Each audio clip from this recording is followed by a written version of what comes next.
marraine, est-ce que toi tu peux nous donner ton opinion personnelle sur ce qui est arrivé à Thomas, ce qui est arrivé à Mathis, ce qui est arrivé à Naël, ce qui est arrivé, donc voilà, qu'est-ce qui se passe en fait? Toi, ton opinion c'est quoi? Moi, mon opinion c'est déjà que la police a tué Naël, qu'on le veuille ou non. Pour cette mère qui a perdu son enfant, c'est la police qui lui a retiré son gamin.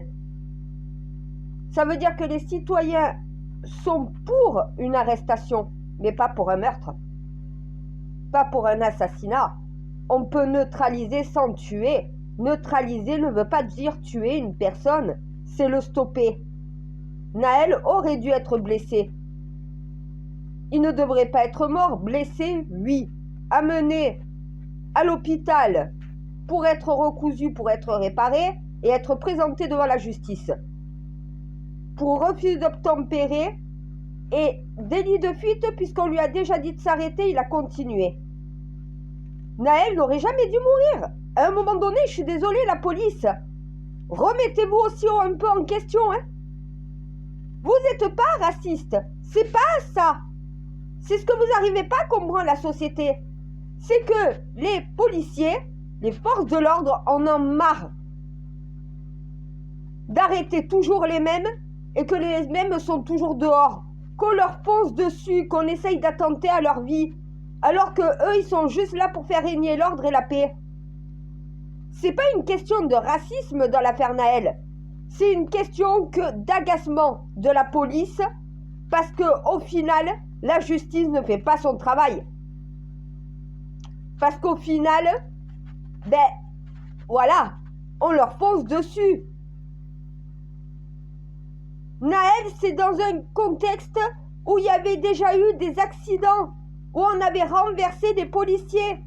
Dans le doute, c'est soit eux, soit Naël. Et dans le doute de Naël, c'est soit lui, soit la police. Pour lui, il allait se faire buter. Bien sûr qu'il a pris la fuite. Et pour les policiers, s'il prend la fuite, il va nous chercher à nous renverser. Donc au final, voilà ce qui se passe. Parce que tout simplement, normalement, quand il y a un refus d'obtempérer, la voiture est immobilisée, la personne interpellée, présentée à la justice et condamnée. À un moment donné, la justice voulait laisser ressortir. Et 2 jours après, ils recommencent les mêmes conneries. Il n'y a pas de véritable sanction. Et c'est la police qui doit chaque fois aller les chercher, chaque fois les ramener. Et c'est un cercle vicieux. Les policiers ne sont pas racistes. Il y en a. Il peut y avoir des pro-bigaleuses qui sont racistes. Mais dans la majorité, ils sont exaspérés. C'est de l'exaspération. Ils en ont marre d'être une cible. Ils en ont marre que la justice ne fasse pas leur travail. Le problème de la police, c'est ça. C'est cette impunité généralisée. C'est ces jeunes qui font des conneries et qu'on laisse ressortir le soir même. C'est au final qu'ils sont une cible, qu'on cherche à les tuer. Et au final, qu'est-ce qui arrive? C'est eux qui tuent des personnes. Voilà. Pourquoi? Parce qu'au final, c'est quoi?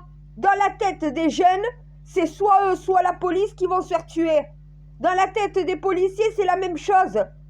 Quand vous avez peur les uns et les autres, parce qu'il y a une incivilité qui règne en maître, parce qu'au final, des policiers se font tirer dessus, se font tirer au mortier, se font renverser parce qu'on leur fonce dessus avec une voiture, vous voulez quoi?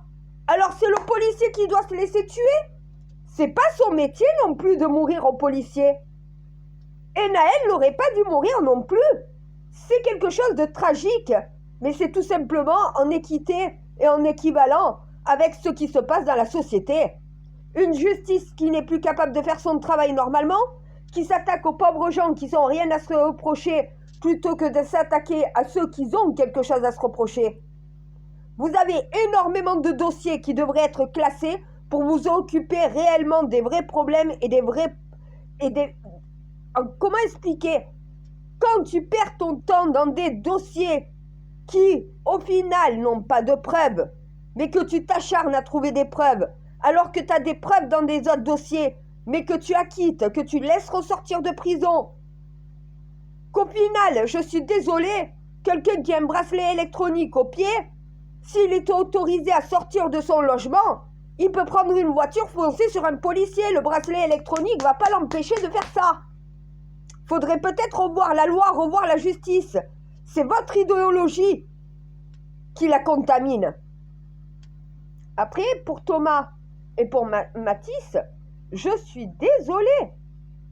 Oui, même s'ils ont pu tenir des propos racistes, tout comme Naël, ils ne méritaient pas non plus d'être tués.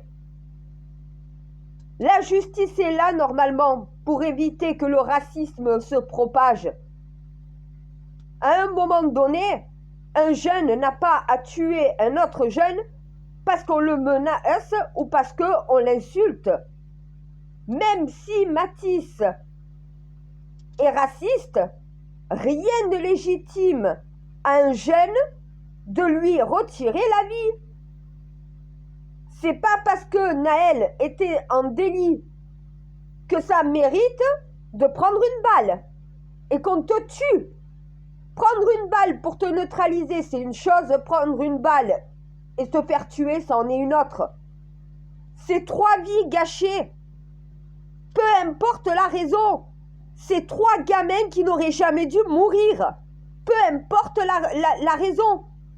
Que Naël ait tenu que Naël ait fait des délits, c'est une chose, mais c'est pas parce que tu es délinquant qu'on doit te retirer la vie.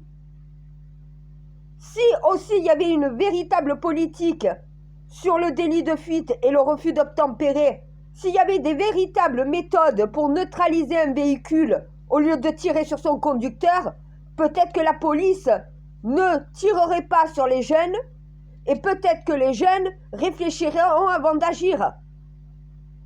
C'est vos idéologies, votre politique, votre justice et votre loi et comment vous l'interprétez et comment vous la faites appliquer qui est responsable de ce qui se passe dans la société. À un moment donné, Naël, même s'il est délinquant, il n'a pas à être tué pour cela. Il a à être condamné, à être puni, à être rééduqué pour être un citoyen responsable, mais sûrement pas être tué pour ça. Pareil pour Mathis et pour Thomas, qu'il y ait eu des propos racistes ou non, de toute façon, on ne te retire pas la vie pour tes propos. La justice existe. Si vraiment ils ont tenu des propos racistes, c'était à la justice de les reprendre à l'ordre et de les juger pour leurs propos. Et pas avec un simple rappel à la loi. Non, avec une condamnation, avec une peine qui te dit tu n'as pas à recommencer ça, c'est interdit. Si vous n'êtes pas capable de mettre les bonnes interdictions, voilà, ben au final, nos jeunes font la loi entre eux. Si la loi ne s'applique pas comme il se doit, ne vous étonnez pas que les jeunes fassent justice eux-mêmes. L'agresseur de Mathis aurait dû déposer plainte. Sa mère aurait dû, avec lui, aller au commissariat de police et déposer plainte pour propos racistes et discriminatoires. En plus, c'est quelqu'un qui a reçu l'asile, donc ce qui est sous protection de la France. À un moment donné, c'est ça peut-être aussi le raisonnement. S'il y avait des adultes qui se préoccupaient un peu plus des enfants, peut-être que les enfants ne se comporteraient pas comme des adultes, puisque des adultes seraient là justement pour gérer ce genre de conflit. Vous attendez de vos enfants qu'ils sachent raisonner et réagir comme vous. Mais vous, vous êtes majeurs, vous êtes matures, vous êtes des adultes. Ce sont que des enfants qui réagissent sur des pulsions. Ils n'ont pas cette maturité de réfléchir aux conséquences. Ils y réfléchissent après, une fois que c'est fait. Faudrait peut-être aussi, les adultes, commencer à gérer les problèmes de nos enfants. Parce que c'est notre responsabilité, c'est pas à eux de les gérer tout seuls. Faut arrêter de donner trop de liberté à nos enfants au point, au final, de ne plus rien contrôler et de les laisser, au final, se faire la guerre entre eux parce qu'on est incapable de savoir justement faire cesser ces conflits, nous les adultes. Que ces deux jeunes aient tenu des propos racistes ou non, rien ne légitime leur mort, rien n'excuse ceux qui leur ont ôté la vie d'avoir fait cela. C'est pas parce que ils ont tenu des propos racistes que tu dois les tuer pour cela. À un moment donné, voilà aussi le fond du problème. Donc là, vous êtes en train de comparer Mathis et Thomas et Naël. C'est deux concepts complètement différents. Deux problèmes complètement différents. D'un côté, c'est un problème de justice avec une délinquance qui n'est pas punie, qui n'est pas incarcérée, qui ne reçoit pas de sanctions à part une tape sur la main, des policiers qui sont mis en danger et qui n'ont aucune véritable solution pour neutraliser à part leurs armes, qui sont exaspérés et non pas racistes, qu'au final il y a une telle impunité en France et qu'un policier peut se faire renverser, peut se faire tuer, ça pose pas de problème. Mais un jeune qui est délinquant et qui met en danger les autres, ça poserait problème. Si tu veux pas qu'un policier soit tué, tu veux pas non plus qu'un jeune délinquant soit tué. Le policier doit interpeller et amener ces jeunes devant la justice, à la justice de les punir. Ce n'est pas une balle qui punit un gamin. Ce gamin n'a rien appris en recevant une balle. Il est juste mort. Et même s'il y a des propos racistes de l'autre côté pour ces deux gamins, à un moment donné, où sont les parents? Où sont les adultes? Où sont les adultes responsables pour gérer ces conflits avant que ça dégénère?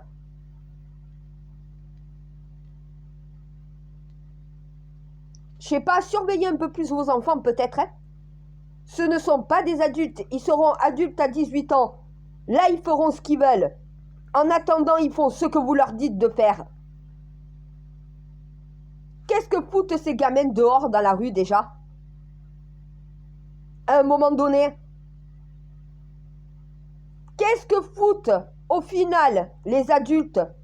Quel adulte y avait à cette soirée avec Thomas? Où étaient les adultes dans cette soirée?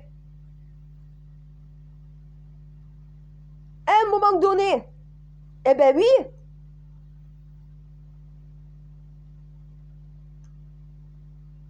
Non mais, mon Dieu, les adultes étaient dehors. C'était des agents de sécurité. Où sont les parents? Moi, je me rappelle à l'époque, quand on allait dans les soirées, il y avait toujours 2-3 parents qui étaient là pour surveiller tout le monde. Pour voir s'il n'y avait pas d'alcool, s'il n'y avait pas de drogue, s'il n'y avait pas de bagarre. Dès qu'il y avait une bagarre entre deux jeunes, c'était les parents qui venaient régler le conflit. Qu'ils allaient prendre les deux jeunes, qui les prenaient à l'écart et qui leur parlaient pour les faire raisonner. Et après, le conflit se réglait chacun de leur côté. Il n'y avait aucun adulte dans cette salle. Il n'y avait que des agents de sécurité à l'extérieur. C'est pas une boîte de nuit.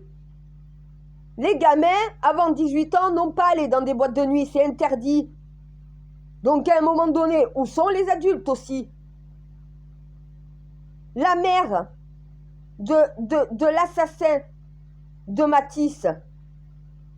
Mais cette mère, elle fout des gifles à un garçon qui vient d'être planté par son fils de 5 coups de couteau. Tu vas pas bien, toi, ma pauvre femme, dans ta tête? C'est pas ton devoir de parent aussi de protéger les autres enfants de ton fils? Au lieu de lui foutre des gifles, fallait appeler direct les pompiers. Fallait porter les premiers gestes de secours. Essaye de lui sauver la vie plutôt que de le frapper.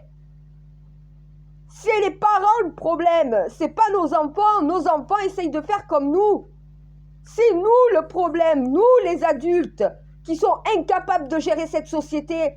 Comment tu veux protéger tes enfants quand déjà tu es incapable de te protéger toi-même?